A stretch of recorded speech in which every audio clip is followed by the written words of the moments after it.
So এটা class 11 এর একটি প্রশ্ন বলেছে এখানে sp3 কার্বন কটা আছে, sp3 কার্বন কটা আছে এখানে।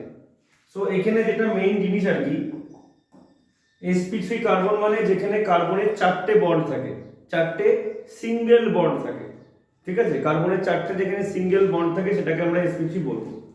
এইবার এই যে কার্বনটা আছে এখানে, এখানে কার্বনের আরো দুটো হাইড্রোজেন আছে।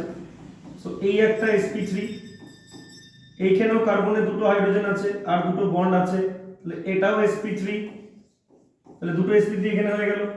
এইখানেও কার্বনের চারটে হাত আছে, এটাও sp3।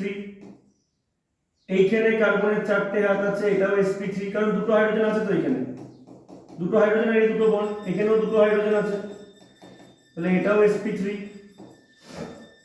এটাও sp3। এ দেখো একটা বন্ড, দুটো বন্ড, তিনটে আর চারটে, এটাও sp3, এইটাও sp3।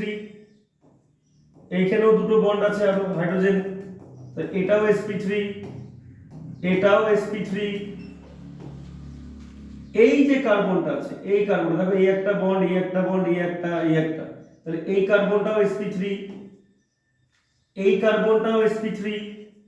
আর এইখানে যে CH3 টা আছে, এখানে একটা C এর সঙ্গে বন্ড আর তিনটে, তাহলে এটাও sp3।